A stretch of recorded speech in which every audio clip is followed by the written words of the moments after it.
I never thought grief could feel so lonely in a room full of people. The funeral parlor smelled like lilies and old wood, the kind of scent that clings to your clothes long after you leave. I sat in the back row, my daughter Maya asleep against my shoulder, her tiny fingers curled around the fabric of my black dress. She was 3, too young to understand that her grandmother, my mother, was never coming home. Around us, distant relatives whispered and dabbed at their eyes with crumpled tissues. People I hadn't seen in years, people who'd never called when Mom got sick, never offered to help when I was working double shifts at the diner while trying to keep her comfortable in her final months. I'd done it alone, just like I'd done everything else since Maya's father walked out before she was born. The service droned on. I stopped listening. My mind wandered to the stack of medical bills waiting on my kitchen counter, to the landlord's warning about late rent, to the empty refrigerator I'd have to figure out how to fill tomorrow. Mom's death had left a hole in my heart, but it had also left me drowning in debt I'd never be able to climb out of. "Let us bow our heads," the minister said. I closed my eyes, but I wasn't praying. I was calculating, adding, subtracting, trying to find an equation that didn't end with me and Maya on the street. That's when I felt it, the weight of someone's gaze, heavy and deliberate, like a hand pressed against the back of my neck. I lifted my head slowly, scanning the rows of mourners. Most had their eyes closed, faces tilted downward in false reverence. But near the entrance, partially hidden by a marble column, stood a man I'd never seen before. He wore a black suit that looked like it cost more than my car. Tall, broad-shouldered, with dark hair swept back from a face that could have been carved from stone. Sharp jaw, high cheekbones. An eyes god. His eyes so dark they looked almost black, fixed on me with an intensity that made my breath catch. He wasn't supposed to be here. I knew everyone who'd known my mother, and this man was a stranger. A dangerous stranger. Something in my gut whispered. He didn't look away when I met his stare. Didn't pretend he'd been looking at something else. He just watched me with the kind of focus that made my skin prickle with awareness, like he was memorizing every detail of my face. I broke eye contact first, heart hammering against my ribs. Maya stirred against my shoulder, and I smoothed her dark curls, using her as an anchor to reality. This was my mother's funeral. I was exhausted and grieving and probably imagining things. There was no reason for a man like that to be looking at a woman like me. The service ended.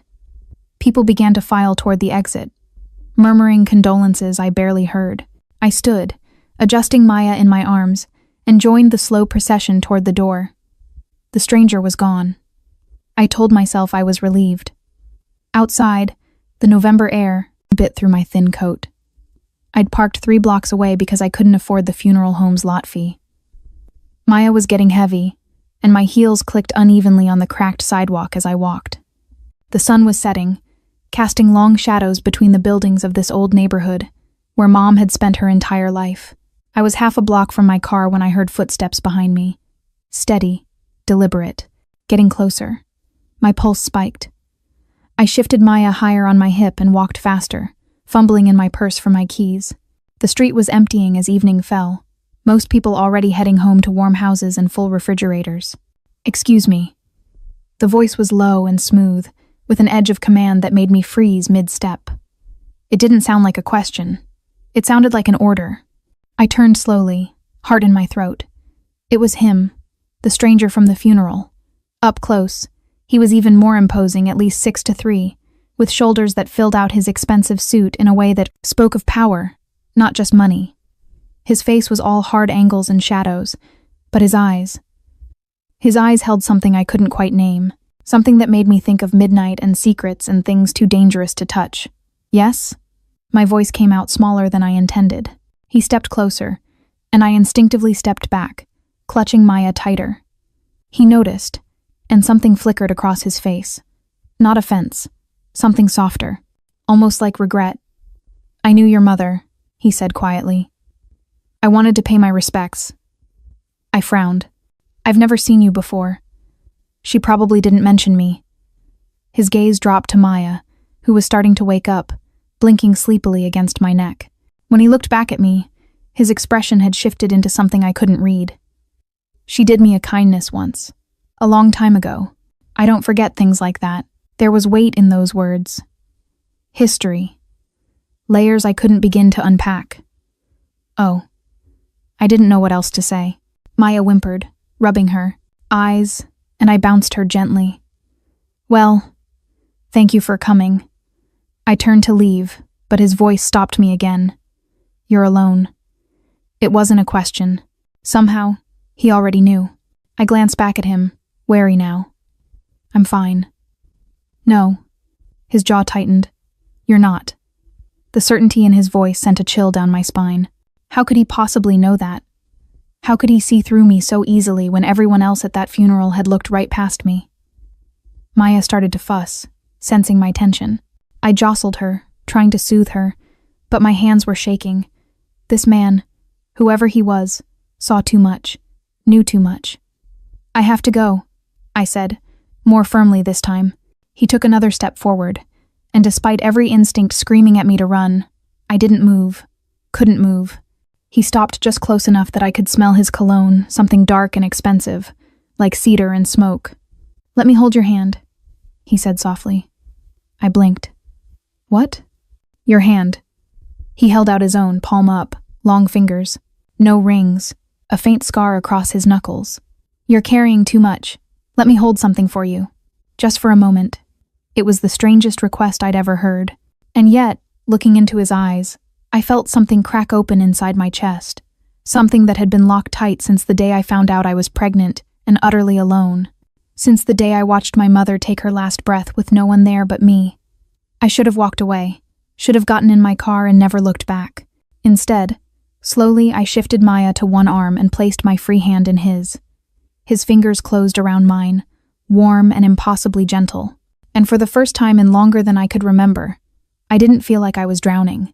What's your name? He asked, his thumb brushing across my knuckles in a touch that felt both protective and possessive. Alara, I whispered. Alara. He said it like a prayer, like a promise. I'm Dante. And then his phone buzzed. He glanced at it, and everything about him changed in an instant. The warmth vanished, replaced by something cold and lethal. His grip on my hand tightened almost painfully before he released me. I have to go, he said. His voice suddenly clipped. But I'll see you again. It sounded like a threat and a vow all at once. He walked away, disappearing into a black car with tinted windows that I hadn't noticed before. It pulled away from the curb with barely a sound, leaving me standing alone on the darkening street with my daughter in my arms and my hand still tingling where he'd touched me. I didn't know who Dante was, but I knew, with a certainty that terrified me, that my life had just changed forever. I didn't sleep that night.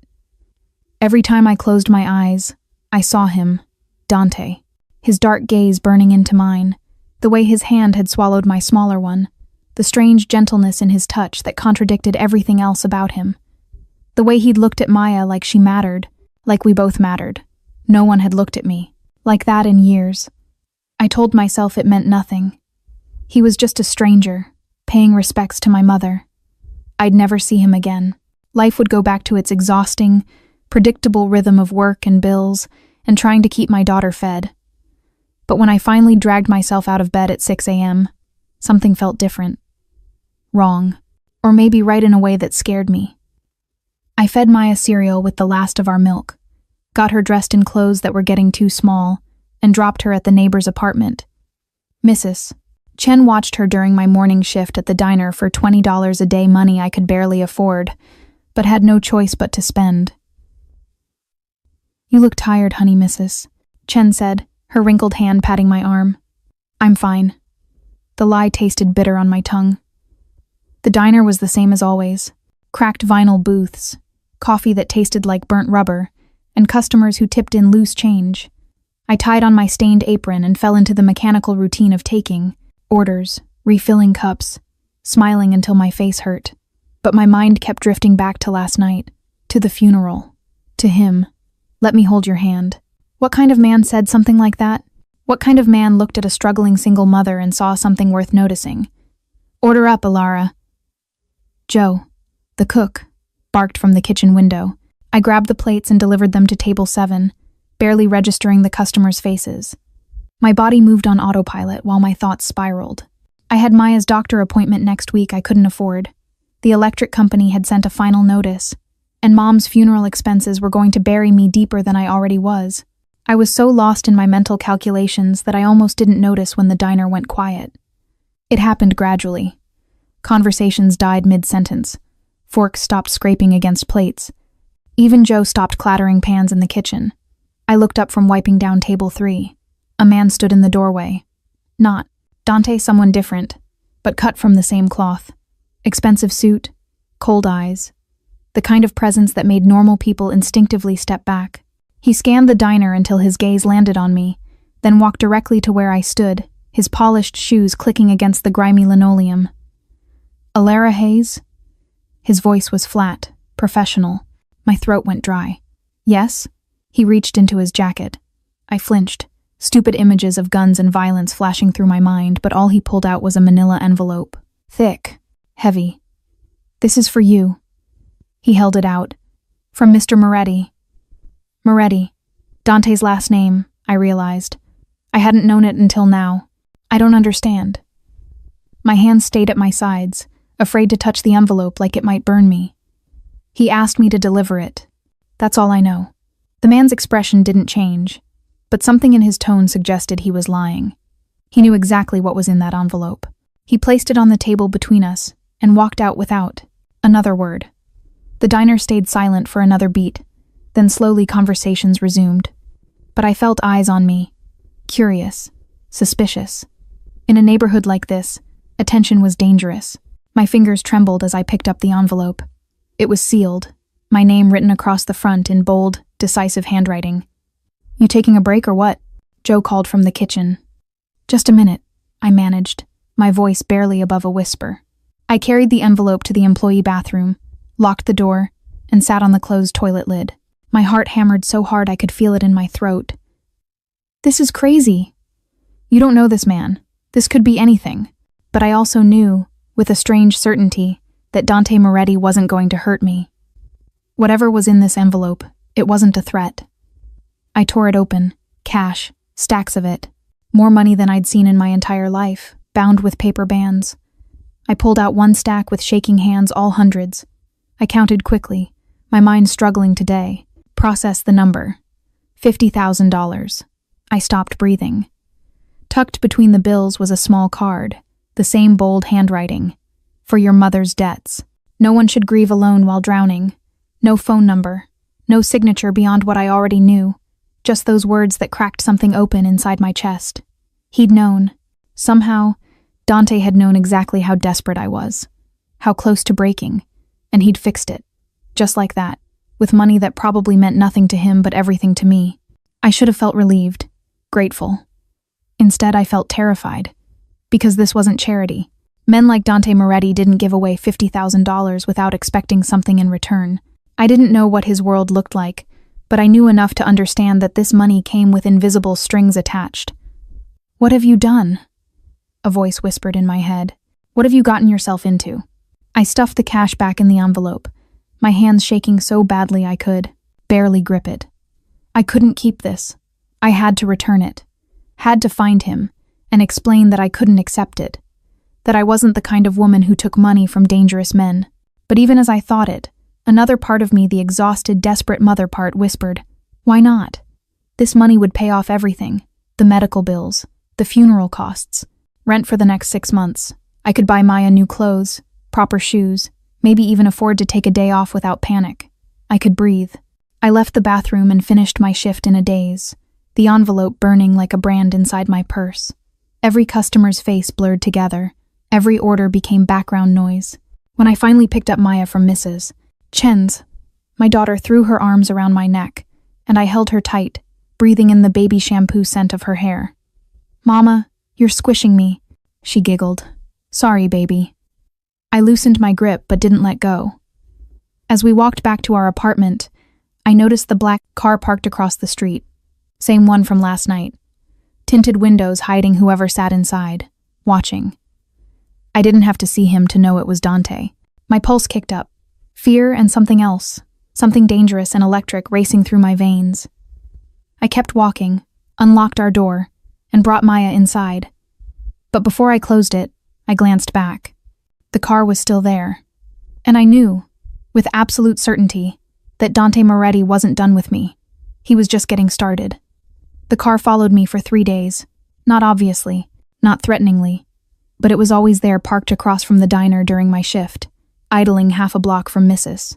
Chen's apartment when I dropped Maya off, waiting in the shadows outside our building at night. I should have called the police, should have been terrified.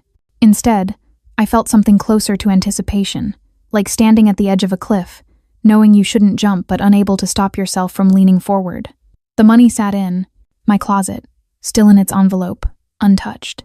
Every time I opened the door and saw it there, wedged between my winter coats, my stomach twisted with equal parts relief and dread. I hadn't deposited it, hadn't spent a single dollar, because spending it would make this real, would mean accepting whatever came with Dante Moretti's generosity. But the bills kept coming. The landlord knocked twice, his patience wearing thin, and Maya needed new shoes. Her toes were cramped in the ones she had, but I kept telling her they'd stretch. On the 4th day, everything changed. I was walking home from my evening shift, Maya's hand in mine as she chattered about the picture she'd drawn at Mrs. Chen's, a lopsided house with a smiling sun. The streetlights flickered on as dusk settled over the neighborhood, casting long shadows that made familiar streets feel alien.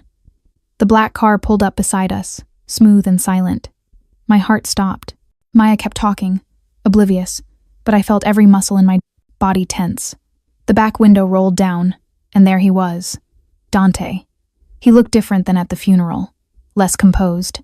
His tie was loosened, top button undone, dark hair slightly mussed like he'd been running his hands through it, but his eyes, those dangerous, consuming eyes, were just as intense as I remembered. "Get in," he said, not a request. "Excuse me?" I pulled Maya closer, my voice sharper than I intended. "Please." The word seemed to cost him something. "I need to talk to you. 5 minutes. I have my daughter. I know." His gaze dropped to Maya, and something in his expression softened. "There's a park 2 blocks from here. Swings and everything. My driver will take her while we talk. You'll be able to see her the entire time." Every rational part of my brain screamed that this was insane. You didn't get into cars with strange men, no matter how expensive their suits or how compelling their eyes. You didn't hand your child over to their drivers. But I looked at Maya, her shoes with holes in the toes, and thought about the envelope in my closet, about the electric bill I couldn't pay, about the fact that this man had already proven he knew everything about my life. 5 minutes, I heard myself say. The driver, a stone-faced man who looked like he could break someone in half, opened the door. The interior smelled like leather, and that same cedar smoke scent I remembered from Dante. Maya climbed in with the fearlessness of a child who didn't yet understand danger, and I followed, my heart hammering against my ribs. The car was bigger than my entire apartment. Dante sat across from us, and even in the spacious interior, his presence felt overwhelming. "What's your name?" he asked Maya, his voice gentler than I'd heard it. "Maya." She smiled at him, completely unafraid. "I'm 3.5. 3.5 is a very important age." The corner of his mouth lifted, not quite a smile, but close. He looked at me. "She has your eyes." I didn't know what to say to that, so I said nothing. The car stopped at the park. The driver, I heard Dante call him Victor, got out and opened Maya's door. "I like swings," Victor said in a surprisingly soft voice. "Want to show me how high you can go?"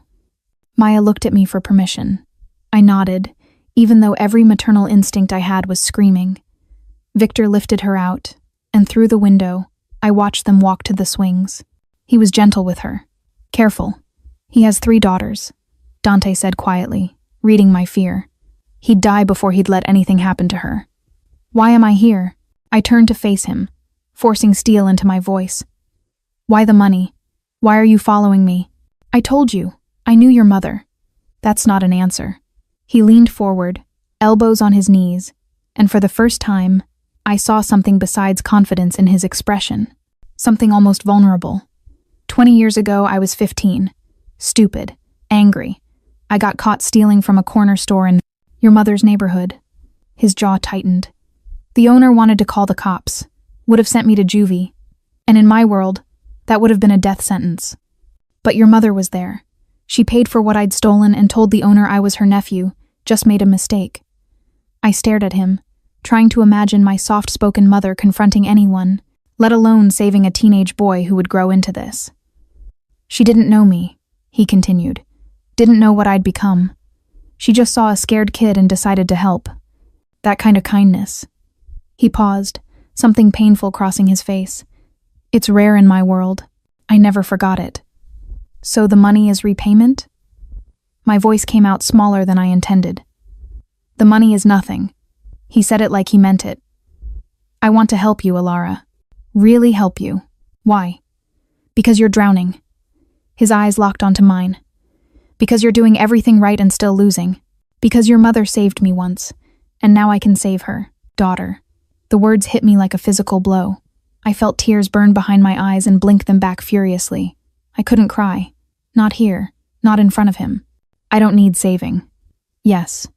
His voice was soft but absolute. You do. Through the window, I watched Maya laugh as Victor pushed her on the swing, her dark curls flying. She looked happy, carefree, everything I wanted for her but couldn't provide. What do you want from me? I whispered. Dante reached across the space between us and took my hand, the same gesture from the funeral. But this time it felt different. More deliberate, more dangerous. Dinner, he said. Tomorrow night. Just you and me. Let me explain what I'm offering. And if I say no? His thumb traced circles on my palm, sending electricity up my arm. Then I'll respect that. The money is yours either way. No strings. But we both knew that was a lie. The strings were already there, invisible and tightening with every second his hand held mine. 1. Dinner, I said finally. He smiled a real smile this time, and it transformed his entire face. Made him look younger, almost human. 1 dinner, he agreed. But something in his eyes told me it would never be just one anything with Dante Moretti. It would be everything or nothing. And I was terrified of which one I wanted more. I wore the only dress I owned that didn't smell like diner grease. It was simple, dark blue, fitted at the waist, hem falling just above my knees. I'd bought it 2 years ago for a job interview I never got. Now, standing in front of my cracked bathroom mirror, I wondered if it was nice enough for wherever Dante planned to take me. Wondered if I was making the biggest mistake of my life. Mrs. Chen had agreed to watch Maya overnight, bless her. I'd given her $40 I couldn't spare, and a bag packed with my daughter's favorite stuffed rabbit and enough snacks to survive a siege. Maya had kissed my cheek and told me I looked like a princess. I felt like a lamb walking into a wolf's den. The knock came at exactly 7 p.m., punctual. When I opened the door, Dante stood there in a charcoal suit that probably cost more than 3 months of my rent. And for a moment, neither of us spoke. His gaze traveled slowly from my face down to my feet and back up, and I felt that look like a physical touch. When his eyes met mine again, something dark and hungry flickered there before he schooled his expression. You look beautiful, he said quietly. Thank you. My voice barely worked. He offered his arm like we were in some old movie, and after a hesitation that felt eternal, I took it. His muscles were solid beneath the expensive fabric, and I could feel his warmth even through the layers. The car waited below, not the black sedan from before, but something sleeker. A sports car that purred like a predator. He opened my door himself, and I slid into leather seats that probably cost more than everything I owned combined. Where are we going? I asked as he pulled into traffic. Somewhere private. He glanced at me, one hand on the wheel, the other resting near the gear shift, close enough that I could feel the ghost of his presence. I know you have questions. I want you comfortable enough to ask them. We drove through the city, past the neighborhoods I knew, into areas where buildings scraped the sky, and people walked with the kind of confidence that came from never worrying about money. My stomach knotted with each block, the distance from my world to his growing more obvious. Finally, he pulled up to a building that looked like something from a magazine, all glass and modern lines, doormen in uniforms that matched Dante's suit. We're eating here? I asked, suddenly aware of how cheap my dress must look. Top floor. The restaurant is closed tonight. He killed the engine and turned to face me. I rented it. You rented an entire restaurant? I wanted privacy. His expression was unreadable. With you, I need that. Something about the way he said it made my pulse quicken. He got out and opened my door, offering his hand. I took it, and he didn't let go as he led me inside. The elevator ride was silent, but I felt every inch of space between us humming with tension. His thumb traced absent patterns on my palm, the same gesture from the car, from the funeral, and I wondered if he knew what it did to me, how it made my breath catch and my thoughts scatter. The elevator doors opened onto a scene that stole what little breath I had left. The entire restaurant was empty, except for one table set by floor-to-ceiling windows overlooking the city. Candles flickered in the low light, and soft music played from somewhere I couldn't see. It was beautiful, intimate, terrifying. Dante. I didn't know what I was trying to say. Come. He guided me to the table, pulled out my chair like a gentleman, then sat across from me. In the candlelight, his features looked softer, but his eyes still held that intensity that made me feel exposed, seen. A waiter appeared from nowhere. Where had he been hiding? And poured wine I definitely couldn't pronounce. Then he disappeared again, leaving us alone. You said you'd explain what you're offering, I managed, gripping the wine glass like a lifeline. I did. Dante leaned back, studying me. But first, I need you to understand something about my world. Your world. I took a sip of wine. It tasted expensive. Smooth. You mean the Mafia? I'd done research. 3 sleepless nights of Google searches and Reddit threads, piecing together who Dante Moretti actually was. What I'd found had terrified me: stories of violence, power, empires built on things I didn't want to imagine. But none of it had told me about the man sitting across from me, looking at me like I was something precious. Yes. He didn't flinch from the word. My family controls most of this city's underbelly. Shipping, real estate, security. We're not what you see in movies. We're businessmen who operate outside certain laws. Certain laws. My laugh came out bitter. Like the ones against murder? Something dangerous flashed in his eyes. I've done things that would give you nightmares, Alara. I won't lie about that. But I've also protected thousands of people. Kept order where chaos would destroy everything. Built something that supports entire communities. That doesn't make it right. No. He leaned forward, and suddenly the table between us felt like nothing. But it makes it necessary. And it makes me very good at solving problems. My problems. Yes. His gaze held mine. I want to take care of you and Maya. Pay off every debt. Make sure you never have to work another day at that diner unless you want to. Give your daughter everything she needs. My heart hammered. And in return? The waiter returned with plates of food. I barely registered something that looked like art, smelled like heaven. Dante waited until we were alone again, before answering. I want you in my life. His voice dropped lower, intimate. I want to know you, protect you. I want dinner like this, conversations like this. I want to watch Maya grow up safe and happy. I want. He paused, something raw crossing his face. I want to not be alone anymore. The confession hit me harder than any threat could have. This powerful, dangerous man who controlled half the city looked suddenly vulnerable, and I realized with startling clarity that he was as terrified of this as I was. You barely know me, I whispered. I know you're strong, kind. That you'd starve before you'd let your daughter go hungry. That your mother raised someone remarkable. His hand reached across the table, palm up, an invitation. I know I haven't been able to stop thinking about you since the moment I saw you sitting alone at that funeral. I stared at his hand, at the choice he was offering. Everything I'd believed about right and wrong said I should walk away.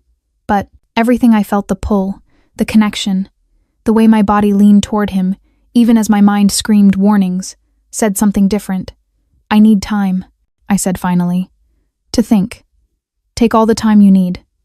But his eyes said he already knew my answer. Because despite everything, the danger, the impossibility, the vast chasm between our worlds, I knew it too. I was already falling. And Dante Moretti was right there, ready to catch me or destroy me. Maybe both. I said yes 3 days later. Not because I'd stopped being afraid. Not because I'd convinced myself this was smart or safe or anything resembling rational. I said yes because Maya asked why we were eating cereal for dinner again, and I couldn't give her another lie about how it was an adventure. I said yes because the electricity got shut off, and I sat in the dark with my daughter singing her to sleep, pretending the candles were magical instead of necessary. I said yes because Dante had texted me every morning simple messages that felt like lifelines. Good morning. Thinking of you. You're not alone. And God help me, I wasn't anymore. The transformation happened fast. Too fast. Within a week, my debts vanished like they'd never existed. The landlord suddenly remembered repairs he'd been ignoring for months. My bank account, which had been perpetually in the red, showed a balance that made me dizzy. I don't want your money in my account. I'd told Dante during one of our phone calls that had become nightly rituals. It's not my money. His voice was warm, patient. It's yours. For Maya. For yourself. Let me do this, Alara. It feels like I'm being bought. Silence stretched between us, heavy with things unsaid. When he finally spoke, his voice was rough. If I wanted to buy you, I would have done it differently. This isn't about ownership. It's about care. Care. The word felt foreign, coming from a man whose world was built on violence and control, but every action backed it up. He never pushed for more than I was willing to give. Never demanded. Just waited with a patience that felt infinite and terrifying. 2 weeks after our first dinner, he invited me to his home. Just to talk, he'd said. Maya can come. I want her to be comfortable with me. That should have been my first warning that this was deeper than dinner dates and phone calls. That Dante Moretti was weaving us into his life with careful, deliberate threads.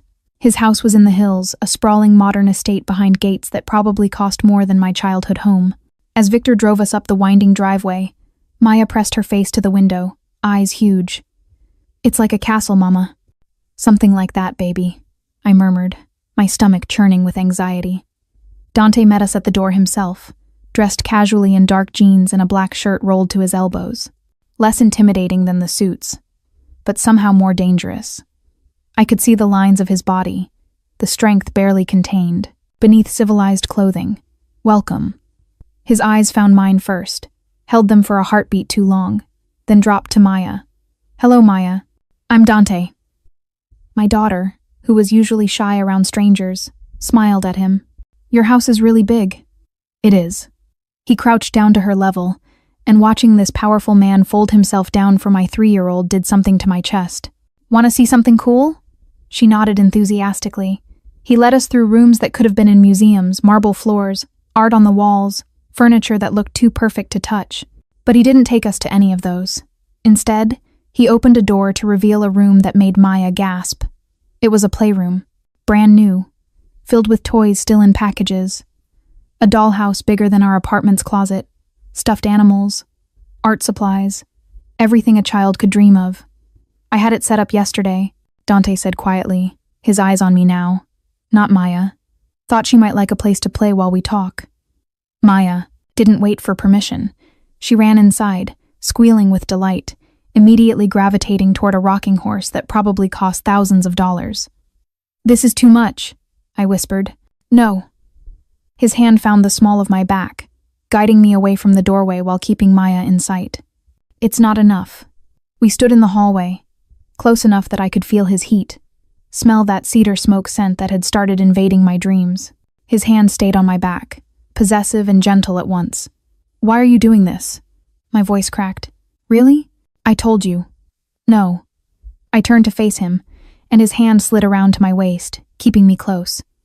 You told me about my mother, about repaying kindness. But this isn't repayment anymore, Dante. This is something else. His jaw tightened. For a moment, I thought he wouldn't answer. Then his free hand came up, cupping my face with a gentleness that contradicted everything I knew about him. When I saw you at that funeral, he said, slowly, sitting there alone with your daughter, so strong and so broken at the same time, something in me recognized something in you. His thumb traced my cheekbone. We're both survivors, Alara. Both people who've had to be harder than we wanted to be. And I looked at you and thought, I could spend my whole life making sure she never has to be that hard again. My breath caught. That's insane. You don't even know me. Then let me. His forehead touched mine, and I felt his words against my lips. Let me know you. Let me take care of you. Let me be something other than the monster everyone thinks I am. I'm not your redemption, I whispered, even as my hands found his chest, feeling his heart pound beneath my palms. No. His arms wrapped around me fully now, and I let him pull me against him. Let myself feel safe for the first time in years. You're my reason. We stood like that, wrapped in each other while Maya's laughter echoed from the playroom, and I felt something shift inside me. A wall I'd built after Maya's father left, after my mother got sick, after every disappointment and betrayal it cracked. I'm scared, I admitted against his chest. Good. His lips brushed my hair. So am I. That confession, more than anything else, undid me. Because Dante Moretti wasn't supposed to be afraid. He was supposed to be invincible, untouchable. But in his arms, I felt his vulnerability matching mine. Maya called out, asking me to see her ride the rocking horse, and I pulled away from Dante, immediately missing his warmth. But when I looked back, his expression had changed. Someone was calling his phone. He glanced at it, and everything about him went cold and sharp, the warrior replacing the man who'd just held me. I need to take this. He stepped away, phone to his ear. What?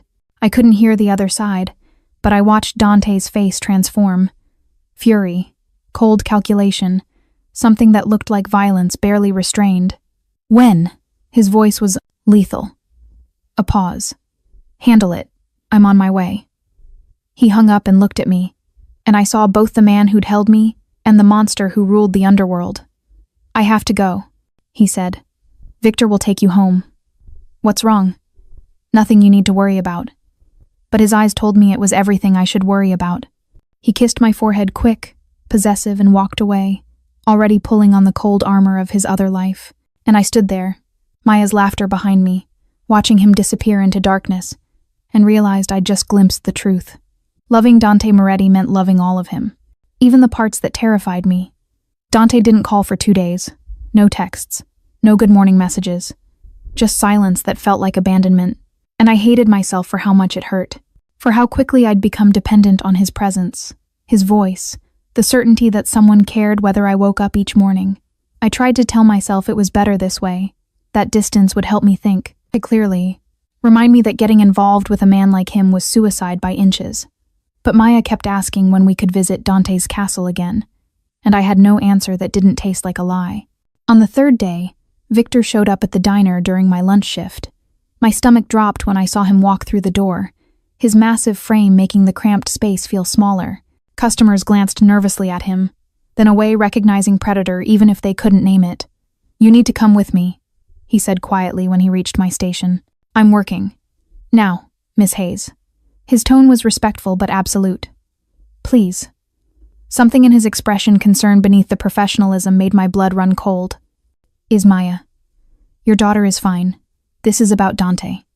I grabbed my purse without another word, told Joe I had an emergency, and followed Victor to the car. My hands shook as I slid into the back seat. What happened? I demanded as he pulled into traffic. He'll explain. Victor's eyes met mine in the rearview mirror. But you should know what you're about to see. It's part of who he is. The part he didn't want you to know yet. My chest tightened. Is he hurt? Not physically. We drove to a part of the city I'd never been, industrial warehouses and abandoned lots where respectable people didn't venture after dark. Even in daylight it felt wrong. Dangerous. Victor parked behind a warehouse with broken windows and graffiti-covered walls. 2 men in suits stood guard at a side entrance, both armed. They nodded at Victor and let us pass without question. Inside, the warehouse was hollow and cold, our footsteps echoing off concrete. Voices carried from somewhere deeper in the building, angry, sharp. One of them was Dante's, and even raised in fury, it made something in me respond. Victor led me to a doorway, then stopped. He's in there, with the man who's been skimming from his operations for 6 months. The man who just tried to have him killed. My heart stopped. What? Go. Victor's expression was sympathetic. He needs to know you see him. All of him. I stepped through the doorway into a scene from a nightmare. The room was bare except for a chair bolted to the floor. A man sat in it, bloodied, beaten, cable ties binding his wrists. 3 other men stood around the perimeter, but I only saw Dante. He stood in front of the chair, jacket discarded, sleeves rolled up, blood on his knuckles. His hair was disheveled, face cold with a fury I'd never seen. This wasn't the gentleman who'd held me. This was the monster everyone feared. Please, the man in the chair sobbed. I didn't know they'd try to kill you. I just gave them information. You betrayed me. Dante's voice was ice. Sold me out to the Russians for what? Money you were already stealing? I'm sorry. Sorry? Dante laughed, and the sound made my skin crawl. You're sorry you got caught. He pulled something from his waistband. A gun, matte, black and terrifying, and pressed it against the man's temple. I must have made a sound because Dante froze. His head whipped around, and when he saw me standing there, every ounce of color drained from his face. Alara. My name came out strangled. What are you, Victor? She needed to see, Victor said from behind me, calm and certain. No. Dante lowered the gun, his mask cracking. Not like this. But it was too late. I'd seen the violence he was capable of, the coldness in his eyes, the way his men looked at him with fear and respect. This was his world, blood and loyalty and decisions most people couldn't imagine making. Get her out of here, Dante ordered, but I was already backing away, my vision swimming. I ran, through the warehouse, past the guards, into the daylight that felt too bright, too normal. Victor caught up with me at the car, but I was already bent over, dry heaving, my body rejecting what I'd just witnessed. Breathe, Victor said quietly. He was going to kill him. My voice shook. Right there. He was just going to... That man tried to have Dante murdered 3 days ago, sent assassins to a restaurant where Dante was meeting with city officials. 4 innocent people died in the crossfire. Victor's tone was matter of fact. In our world, there's only one response to betrayal. Your world is insane, yes. He opened the car door. But it's the world that's kept you and Maya safe. Every debt you had, those were held by dangerous people. Dante made them disappear. The men who were watching you before he found you, they work for his enemies. He put protection on you that you never saw. I stared at him, comprehension dawning like horror. I was in danger? You still are. Anyone connected to Dante becomes a target. Victor's expression was gentle but honest. But you're safer with him than without him. That's the choice you have to make. I got in the car, my mind spinning. Victor drove me home in silence, and I walked up to my apartment like a ghost. Mrs. Chen had Maya for another hour. I had 60 minutes to decide if I was going to run or stay. I was sitting on my couch, still in shock, when my door opened. Dante walked in, he had a key, I realized. And wasn't that terrifying? Looking more wrecked than I'd ever seen him. He'd cleaned the blood off his hands, but his shirt was still spattered with it. His eyes were haunted. I never wanted you to see that, he said roughly. But it's who you are. Yes. He didn't move closer, like he was afraid I'd bolt. It's part of who I am, the part that protects what's mine, the part that ensures loyalty and order in a world that has neither. Did you kill him? I had to know. No. Dante's jaw clenched. I wanted to, but I kept thinking about Maya asking when she could visit again, about you holding me like I was something worth saving. His voice cracked. I had my men take him to the Russians instead. Let them handle their own traitor. That's not better. I know. The word exploded out of him. I know it's not better. I know I'm a monster. But I'm a monster who loves you, Alara. Who would burn this entire city down before I'd let anything hurt you or your daughter? The confession hung between us, raw and terrifying. You can't love me, I whispered. You barely know me. I know enough. He took one step closer, then stopped. I know you're the only thing that's made me want to be better. The only person who's looked at me and seen something other than fear or ambition or usefulness. Tears streamed down my face. I don't know if I can do this. Your world is violent and dark and everything you should run from. He closed the distance between us, cupping my face with hands that had just held a gun. But I'm begging you not to. I'm begging you to let me love you anyway. And standing there, his hands on my face, blood still on his shirt, I made the most dangerous decision of my life. I kissed him. The kiss started, gentle, tentative, like we were both afraid of what it meant. His lips were softer than I'd imagined, careful despite the violence still humming beneath his skin. But when I pressed closer, something in both of us broke. His hands slid into my hair, tilting my head back as the kiss deepened, turned hungry, desperate. I grabbed his shirt, the one still spattered with evidence of who he really was, and pulled him closer, needing to feel something other than fear, needing to remember I was alive. Alara, he breathed against my mouth, and my name sounded like a prayer, like salvation. If we do this, there's no going back. I know, and I did. I knew I was stepping off a cliff with no way to climb back up. I don't care. That was all the permission he needed. He lifted me like I weighed nothing, and I wrapped my legs around his waist as he carried me to the couch. We fell into it together, hands everywhere, trying to map each other through layers of clothing and hesitation. But then, he stopped, pulled back, breathing hard, his forehead pressed to mine. "Not like this," he said roughly. "Not when you're scared and I still have blood on my clothes. You deserve better than this. Dante, let me do this right." His thumb traced my swollen lips.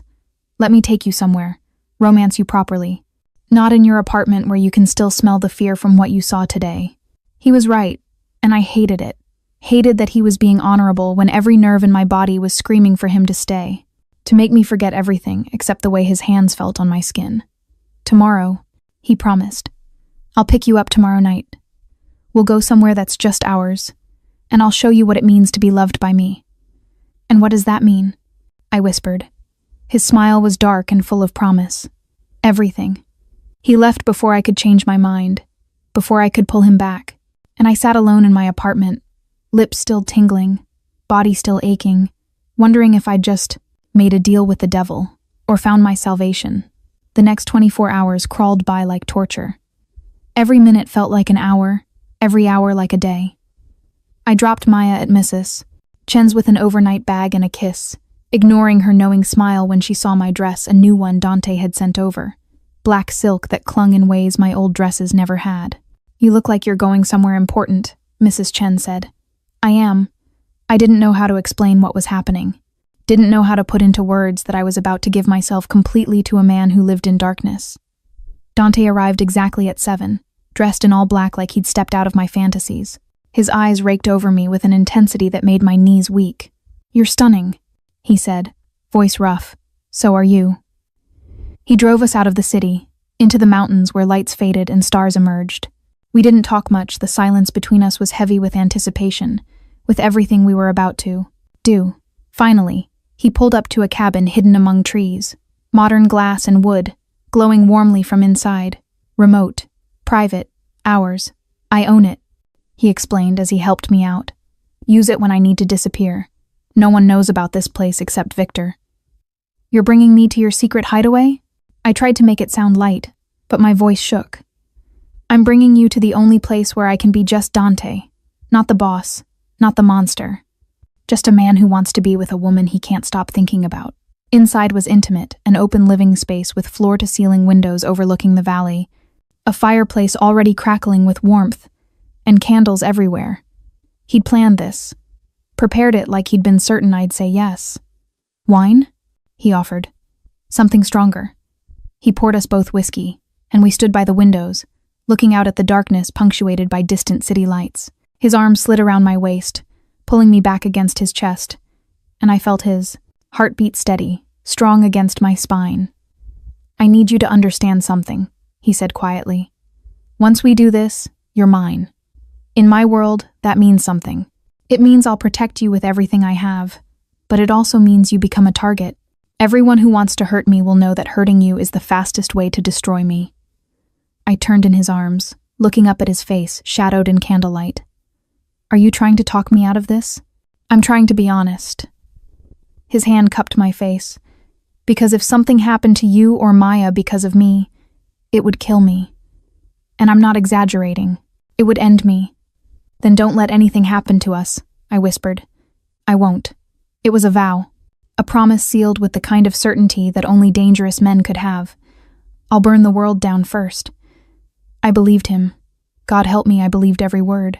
When he kissed me this time, there was no hesitation, no holding back. He walked me backward toward the bedroom, hands sliding over silk, finding skin. My dress pooled at my feet, and his shirt followed, and then we were skin to skin, breathing each other in. "Last chance," he murmured against my neck. "Tell me to stop and I will." "Don't stop." I pulled him down onto the bed. "Don't ever stop." What happened next was everything tender and fierce, gentle and consuming. He worshipped every inch of me like I was something sacred, whispering things in Italian I didn't understand but felt in my bones. And when we finally came together, when he filled the empty spaces inside me I'd forgotten existed, I felt something fundamental shift. This wasn't just sex. This was claiming, possession, two damaged people finding shelter in each other's darkness. Afterward, we lay tangled in sheets, his fingers tracing lazy patterns on my spine while I listened to his heartbeat slow. The The fire crackled in the other room, casting dancing shadows on the walls. "I love you," he said into the darkness. "I know it's too soon, and I know it's insane, but I love you, Alara." My throat tightened. "Dante, you don't have to say it back." His arms tightened around me. "Just don't leave, that's all I ask." I tilted my head up, found his eyes in the dim light. "I'm not going anywhere." But even as I said it, his phone buzzed on the nightstand. Once. Twice. Insistent. He ignored it, kissing me deeper. But it kept buzzing. Finally, with a curse, he grabbed it. I watched his face change as he read the screen. Watched warmth become ice, love become lethal focus. "What is it?" I asked, fear creeping back in. He looked at me, and I saw something in his eyes that terrified me. "Someone just took a photo of us at the restaurant 2 weeks ago," he said quietly, "and sent it to my biggest rival with a message. Found your weakness." My blood turned to ice. "Get dressed," Dante ordered, already moving. "We need to get to Maya, now." I'd never dressed so fast in my life. My hands shook as I yanked on my clothes, barely, registering that Dante was on his phone, barking orders in Italian, his voice sharp enough to cut. The tenderness from minutes ago had vanished, replaced by the cold strategist who ruled an empire. "Victor, get to Mrs. Chen's apartment now." "No, I don't care, wake the entire building if you have to. Get Maya and bring her to the safe house." A pause. "If anyone tries to stop you, handle it." Handle it. Those 2 words contained a universe of violence. "Dante." My voice cracked. "What if they're not?" He grabbed my arm, pulling me toward the door with controlled urgency. "They sent the photo to taunt me, not to tell me they'd already struck. It's a game. They want me scared and sloppy. I'm terrified." Tears streamed down my face as we ran to the car. "This is my daughter. My baby. Our baby." The words stopped me cold. He opened the car door, his eyes blazing. "From the moment I decided to love you, she became mine to protect too. And I protect what's mine. Alara. Always." The drive back to the city was a blur of speed and terror. Dante drove like a man possessed, one hand on the wheel, the other holding his phone as updates came through. I sat rigid in my seat, praying to gods I hadn't believed in since I was a child. Please let her be safe." "Victor has her," Dante said suddenly, and I sobbed with relief. "She's fine, still asleep. He's taking her to one of my properties, a penthouse downtown with security that could withstand a siege. I need to see her." "You will."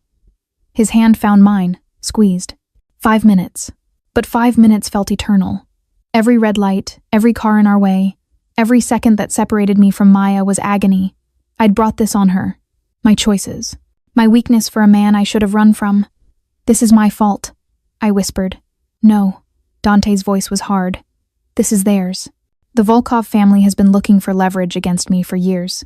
They would have found something eventually.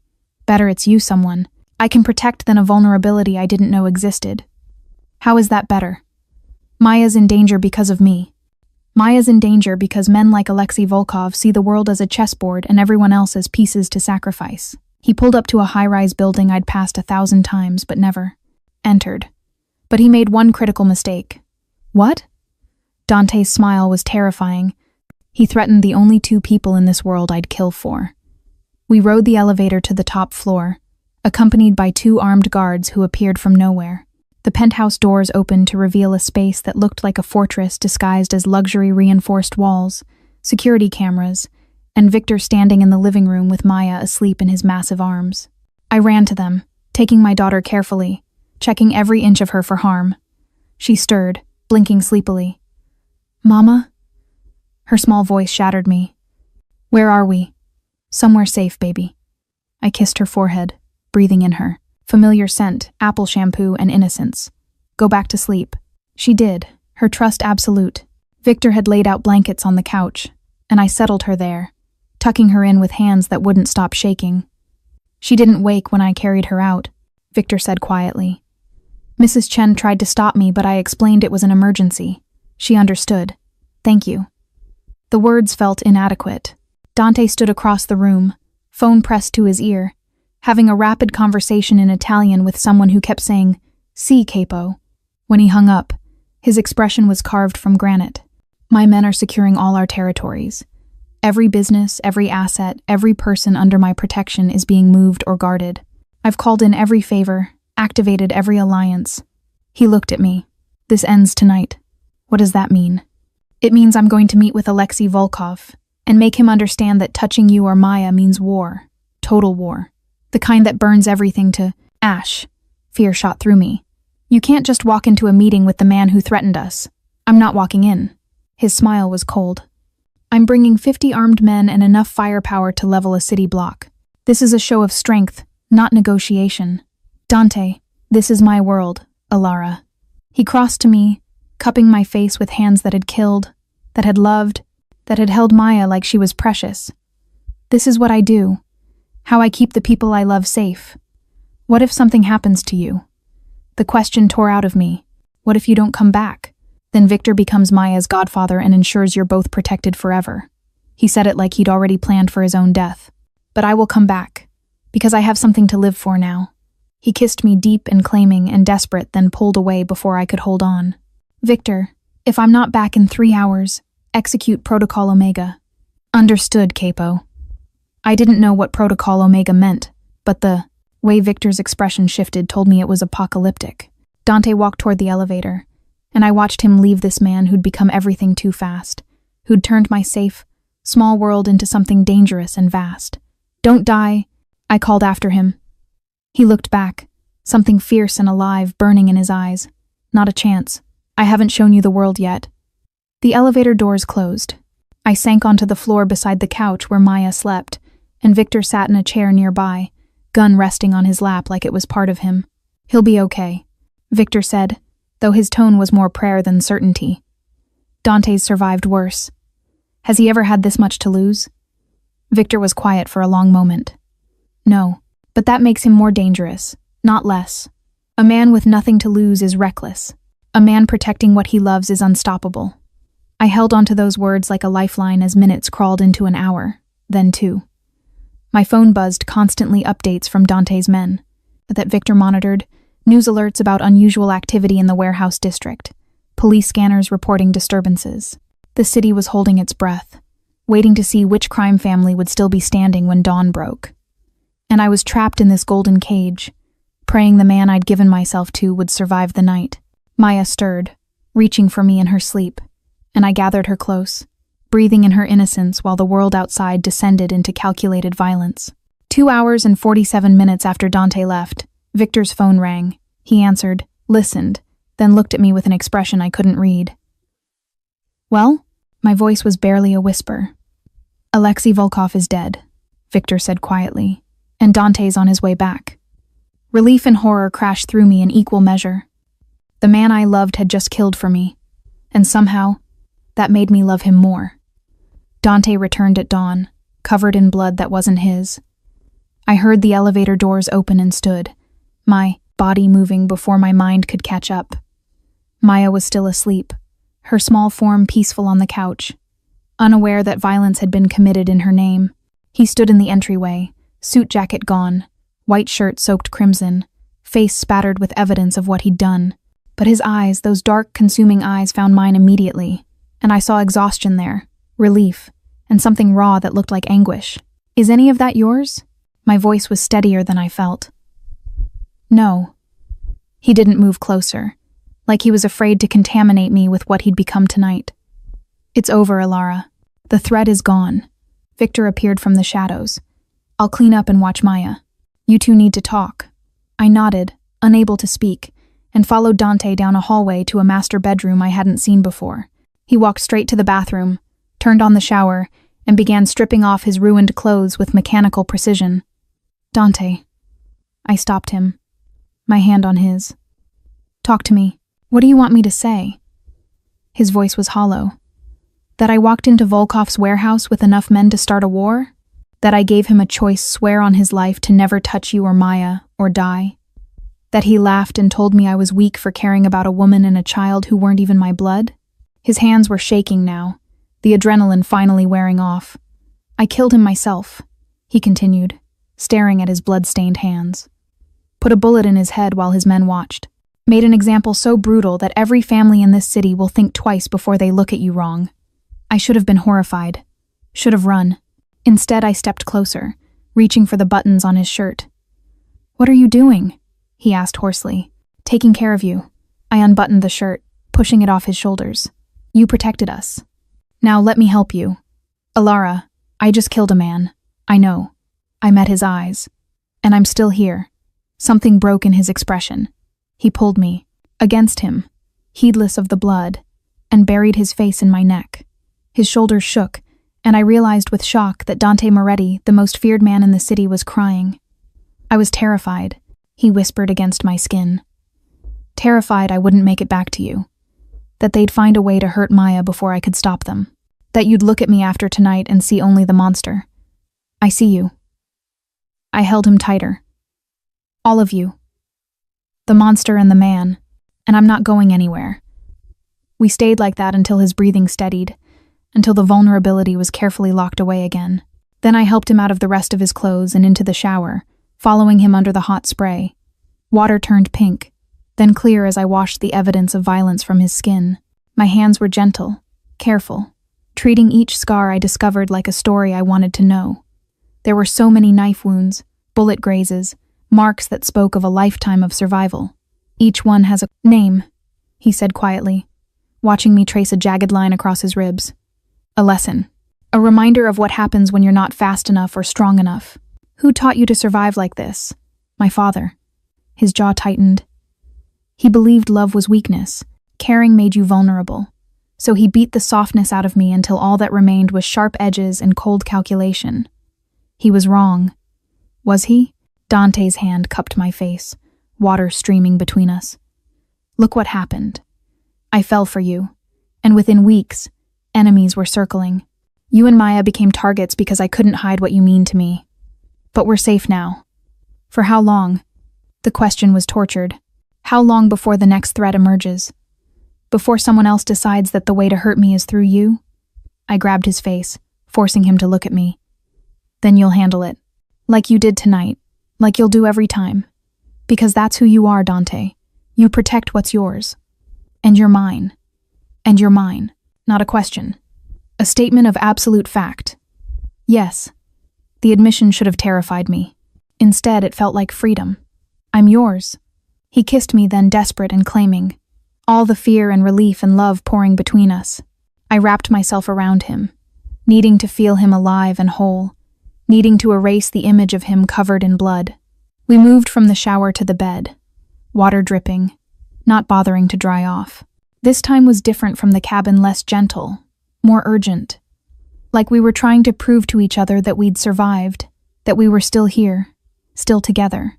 His hands mapped my body with reverence and possession, and I gave myself over completely, trusting him with parts of myself I'd never shown anyone. And when he moved inside me, when our eyes locked and held, I felt something click into place. This was love. Messy and dangerous and absolutely real. I love you, I gasped, as pleasure built between us. God help me, I love you. His rhythm faltered, emotion cracking through his control. Say it again. I love you. Louder this time, certain. I love you, Dante Moretti. We shattered together, holding on like we could merge into one person, one heartbeat. Afterward, tangled in sheets with morning light filtering through bulletproof windows, he pulled me against his chest. Marry me, he said into the quiet. I went still. What? Marry me. He tilted my face up to his. Not because you're in danger or because I'm trying to trap you. Marry me because I want to wake up next to you every morning. Because I want to be Maya's father legally, not just in my heart. Because in my world, marriage is sacred, it's a vow I'll never break. Dante, we barely... I know it's fast. I know it's insane. His thumb traced my lips.